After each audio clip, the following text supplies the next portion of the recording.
There are moments in football that feel almost scripted, moments where the pieces of a story fall into place so neatly that you have to take a step back and appreciate just how perfectly the football world can align.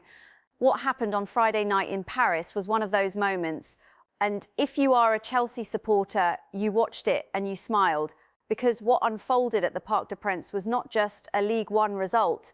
It was a statement, it was a warning, and at the heart of it all was a man who once wore the blue of Chelsea, even if many supporters had long since moved on from his name. Denis Zakaria, a player whose time at Stamford Bridge was brief, interrupted by injury, and ultimately quiet enough that the phrase "forgotten Chelsea star" fits him like a glove. But on Friday night, Zakaria was anything but forgotten. He captained AS Monaco to a 3-1 victory over Paris Saint-Germain on their own ground. And here is why that matters enormously. Because in less than 1 week from that result, Chelsea travelled to Paris for the first leg of their Champions League last 16 tie against those same PSG players, the same squad that had just been beaten at home, the same team that had just lost momentum at the worst possible time. The timing is not a coincidence. The context is everything. And that is exactly what we are going to break down in full today. Welcome to Maya on Chelsea. I am your analyst, and today we are building the complete picture around one of the most fascinating subplots heading into Chelsea's biggest European fixture of the season. The stakes, let us be very clear about what was on the line on Friday night, and not just for Monaco.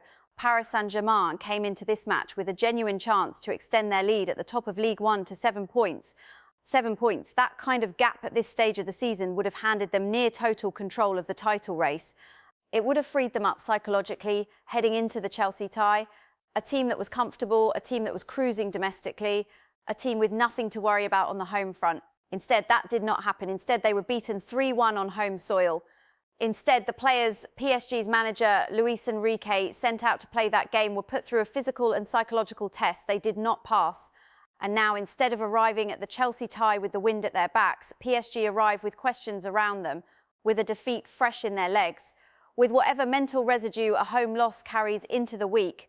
Before we go any deeper into what this all means for Chelsea and for the match in Paris, I want to say something directly to you. If this kind of layered, contextual football analysis is what you are looking for, then hit that subscribe button right now. Maya on Chelsea is built around the full picture, not just the headlines.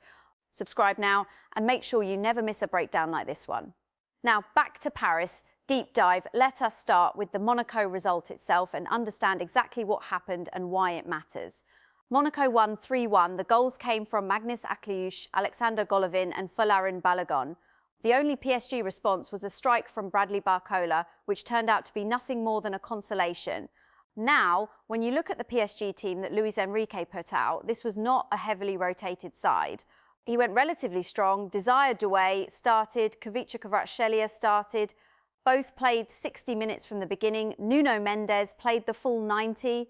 Achraf Hakimi played the full 90. These are not fringe players. These are first-team starters. These are the players Chelsea will see in the Champions League this week. Now, key names like Marquinhos and Ousmane Dembele were on the bench initially. Dembele did come on for the final 30 minutes, having missed several weeks with injury. The fact that Dembele was on the bench in this game and the fact that he has only just returned from injury is itself a detail worth holding on to as Chelsea's preparation continues. A player coming back from a layoff is never at full sharpness, and Chelsea's coaching staff will know that. But the bigger story here is what Monaco's victory represents in terms of momentum. This was not a lucky result. This was a controlled performance from a team that had very clear motivation. Monaco knew that after their elimination from Europe, this domestic run was all they had left. They brought that energy, and PSG, for all their quality, could not match it on the night. Now, let us talk about Denis Zakaria and what his role in this tells us. Zakaria captained Monaco. He started in the middle of a back three. He was at the heart of everything defensively for Monaco on a night when they went to the Parc des Princes and dismantled the League One leaders. The significance of his role in this match is layered.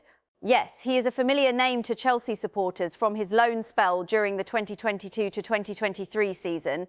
That loan from Juventus gave him 11 appearances in a Chelsea shirt, with injuries preventing him from contributing more. It was a quiet chapter, a forgettable one by most measures. But the player who captained Monaco on Friday night is not that same quiet figure. Since the turn of the year, Zakaria has been integral to Monaco. He has featured consistently. He has been part of a 7-game unbeaten streak in League One for Monaco heading into this fixture. That is not a coincidence. That is a player finding form at exactly the right moment, and he delivered it against the team his former loan club are about to face in the Champions League. After the match, Zakaria spoke about the result. He called it a very, very good match. He said Monaco came to Paris to take the 3 points and put in a big performance. He was pleased, he was composed, he sounded like a leader. And then when specifically asked about the Chelsea angle, about the fact that Monaco could have faced PSG themselves in the last 16 before being eliminated, Zakaria was direct. He said Monaco knew they could have advanced against PSG, but he said there is no point dwelling on regrets. He said that the priority on Friday was to get revenge for the previous result, and that is done. That tells you everything about Monaco's mentality and their approach to this game. They came for revenge, they got it, and in doing so, they handed Chelsea a small but meaningful gift. Now, let us move on to what has been happening on Chelsea's own side, because the picture is not just about what PSG lost on Friday. It is also about what Chelsea are building right now. On Saturday evening, Chelsea travelled to Wales to face Wrexham in the FA Cup 5th round at the Racecourse Ground. And the story of that match is one that caused real debate among supporters and pundits alike before a ball was even kicked. Manager Liam Rosén made 9 changes to his starting 11. 9. That is a near total rotation of the squad in a knockout cup competition. The reaction was immediate and loud. Supporters questioned whether Rosén was taking the FA Cup seriously enough. There were concerns that such a drastic rotation could lead to inconsistency. There were questions about whether the players who came in were ready for the physical demands of a away trip to Wrexham, a team with genuine energy and home support behind them. Those concerns almost proved justified. Chelsea needed extra time to get through. They were pushed hard. At one point, with the game at 2-2, Chelsea were hanging on. Wrexham had a man sent off, which shifted the balance. And it was in extra time that Chelsea ultimately secured their place in the next round, winning 4-2 in the end. So the question becomes, was Rosén right to rotate so heavily? The manager himself addressed this head-on after the game. He was clear in his reasoning. He talked specifically about Romeo Lavia, a player who has been out of action for 4 months. Rosén's point was direct. Lavia is a top player, but you cannot expect perfection from someone returning from 4 months on the sidelines. He needs minutes, he needs sharpness, he needs game time in a competitive environment. And the Wrexham match was the right occasion to provide that without the pressure of a Premier League or Champions League setting. Rosén also spoke more broadly about the squad's workload. He pointed out that the collective amount of games Chelsea's players have had over the last 18 months is the highest in the world. That is not a small detail. That is a genuine physical reality that a manager has to manage. And Rosén's argument was that if Chelsea are going to achieve what he believes is possible this season, every player in the squad needs to be sharp, ready and trusted. Not just the first 11. He told his squad to trust the process, and they repaid him with a result, even if it was tighter than anyone wanted. Now, within all of that, one individual stood above the rest on Saturday night. Alejandro Garnacho. The 21-year-old winger has faced considerable scrutiny since arriving from Manchester United last summer. Chelsea supporters have been divided on him. There is a section of the fan base ready to move on from Garnacho already, with interest in other attacking options circulating in football conversations. The criticism has been pointed. The patience from some quarters has been limited. But Garnacho in these last 2 fixtures has offered a serious response to his doubters. Against Aston Villa on Wednesday, Garnacho was outstanding. He provided an assist, he created 2 big chances, he registered 6 key passes, he completed 2 crosses. That is an exceptional output from a wide player in a match of that intensity. And it came in a 4-1 Premier League victory over a fellow top 5 rival. That result was massive for Chelsea's season and Garnacho was central to it. Then, against Wrexham on Saturday, he did it again. When Chelsea needed a moment of quality to respond in a difficult match, it was Garnacho who created the opportunity that led to his side getting back into the game. And then, with the score at 2-2 in extra time and the pressure enormous, Garnacho struck a volley to put Chelsea 3-2 ahead and effectively ended the contest. His manager's reaction after the match said it all. Rosén highlighted Garnacho's goal, calling it top quality. He pointed to his energy levels across 120 minutes as magnificent, especially given that Garnacho had already played a full 90 minutes against Aston Villa just days before. Running at that level for that long, over 2 high-intensity matches in such a short period, is genuinely impressive for a 21-year-old. The reality for Garnacho is that consistency is the next step. Two outstanding performances do not erase all scrutiny, but what they do is give a clear counter-argument to those who wrote him off too quickly. He is 21, he is still developing, and £40 million for a player of his profile and age, if he continues on this trajectory, has every chance of looking like excellent value. Now, let us bring all of this together and look at the big picture, because everything we have discussed today feeds directly into what happens on Wednesday in Paris. Chelsea travel to the Parc des Princes for the first leg of the Champions League last 16. This is the competition Chelsea currently hold. These are the holders walking back into the tournament at the round of 16, and they are walking into it carrying some genuinely encouraging momentum. Think about what the last week has given Chelsea. A dominant 4-1 win over Aston Villa in the Premier League. A hard-fought FA Cup victory over Wrexham that showed squad depth and character. And now, handed to them on a plate, a result from Monaco that took points and confidence away from the exact opponents Chelsea are preparing to face. The situation is as good as it could reasonably be heading into a tie of this magnitude. PSG are a brilliant side. No one is pretending otherwise. Kvaratskhelia, Doué, Hakimi, Mendes, these are elite players, and the Parc des Princes is a difficult venue for any visiting team. But the evidence now suggests that PSG are not untouchable. They were beaten 3-1 at home by Monaco on Friday.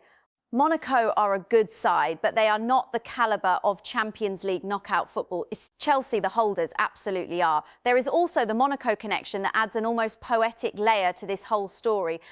Chelsea could have faced Monaco themselves in the last 16. Monaco were eliminated 5-4 on aggregate in the playoff round by PSG, by the team Chelsea now face. In a strange way, what Zakaria and Monaco did on Friday was deliver something Chelsea could not have done themselves at that stage. They weakened PSG's rhythm, they took points, they put a result on the board that Chelsea's own preparation can draw psychological energy from. Zakaria acknowledged this dimension after the game. He said Monaco knew they could have gone further. He said there were no regrets. But what he also communicated through the performance itself and through his leadership on the night is that this Monaco side is serious, and they handed Chelsea a favour in the most direct way possible. The bigger picture around Rosén's management is also worth examining in light of the Wrexham match. His decision to rotate was not reckless, it was calculated. He has a specific view of this season, a belief in what this squad is capable of achieving.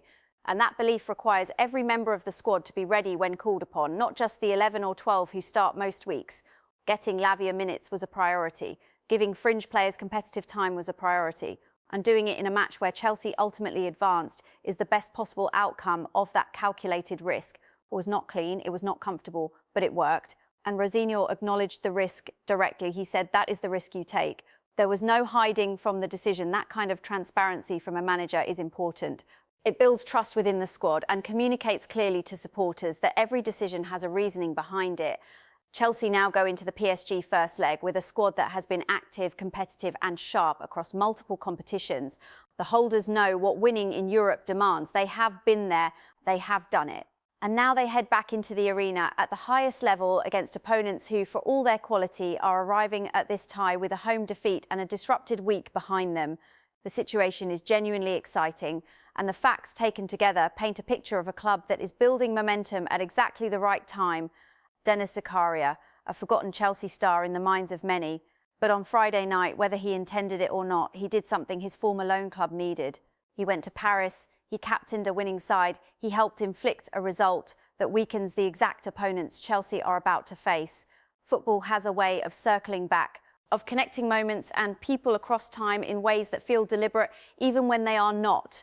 This is one of those moments, and Chelsea walking into the Parc des Princes on Wednesday will do so knowing that someone who once pulled on their shirt helped set the stage. That is the full picture today. That is the story. If this level of analysis is what you want on your timeline, please subscribe to Maya on Chelsea. Hit the notification bell so you never miss a video. And share this breakdown with every Chelsea supporter you know, because the Champions League is here, the holders are in motion, and there is no better time to be watching this club. Maya on Chelsea. See you on Wednesday.